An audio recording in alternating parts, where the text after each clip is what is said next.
I'm Dr. Emily Porter. I'm a board-certified emergency physician in Austin, Texas. So I'm also happen to be the sister of Katie Porter, who's a representative in Congress, who about a week ago made national headlines for her whiteboard. Right now, we're in the middle of this coronavirus outbreak. And everyone is really confused because they don't understand why are the bars closing? Why is everyone hoarding toilet paper? And what does social distancing mean? What does flatten the curve mean? I'm going to show you on my whiteboard why doctors, governors, and other people around the country are concerned about coronavirus and why every American should be, and really everyone around the world should be. So numbers-wise, in America, we have 331 million people. So the CDC is estimating that about 40 to 70% of them will get infected. So to make the numbers easy, I'm going to say that it's 150 million people. That's about 45%.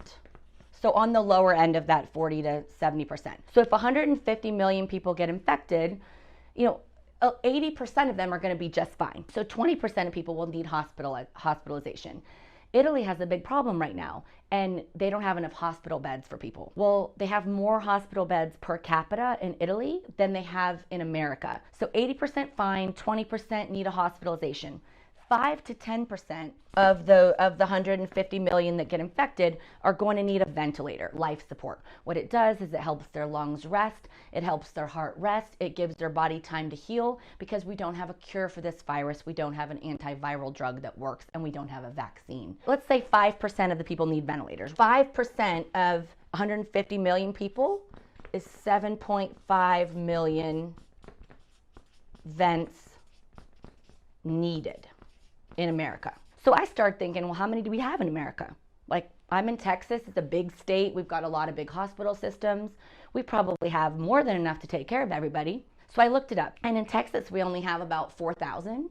And so America-wide, we have about, they estimate between 72,000 and 120,000. We're going to say we have 150,000. So let's say we have 150,000 vents available in the country. 0.02% of people could get a ventilator if they needed one. 1 in 50 people who need a ventilator can get one. That means that 49 people out of 50 are going to die. That is scary. That should scare you. That scares me. That should scare everybody who can understand basic math, including my second grader, that 1 in 50 are bad odds. So what that also means is that the doctors have to choose who that 1 in 50 is. Can you imagine? Can you imagine if you had to say, oh, I'm sorry, you have had cancer before, so therefore you don't have a perfectly clean bill of health, so you're not worth saving. Can you imagine saying, oh, I'm sorry, you're 80 and I've got a 30-year-old that needs the ventilator?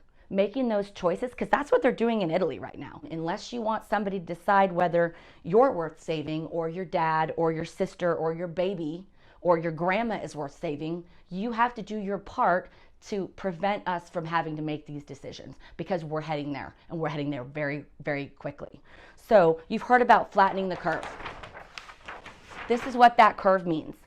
The number of cases of coronavirus, if we don't do anything besides just what we've been doing, if we follow other countries' leads, it's basically exponentially growing. It means it doubles to triples every 2 days or so, roughly. And this is the healthcare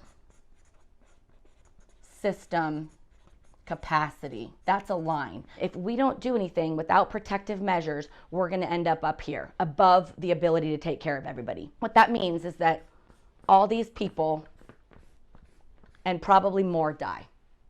They die because we don't have ventilators for them, and we have to start playing Russian roulette of who's going to get saved. We're practicing social distancing. We're not going out of the house except to the grocery store to go for a walk. Those are the protective measures, as well as hand sanitizer, washing your hands, covering your cough, sneezing into your elbow. I get it. Like, it stinks. My spring break got canceled. My kids are devastated. I don't want to homeschool children. I work full time. I'm not saying it's ideal, but it's what has to be done, the experts are saying, to prevent this from happening. There's a million reasons to be angry and unhappy and just think that this whole thing sucks, because it does.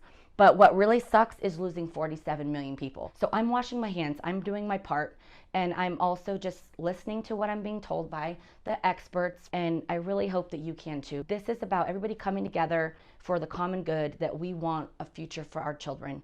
And it's 2 weeks, man. It's like 2 to 4 weeks. And I hope that if you care about anybody other than yourself, including especially these 47 million Americans, that you will also do the same and just not complain about it and just do it, because it's what we got to do.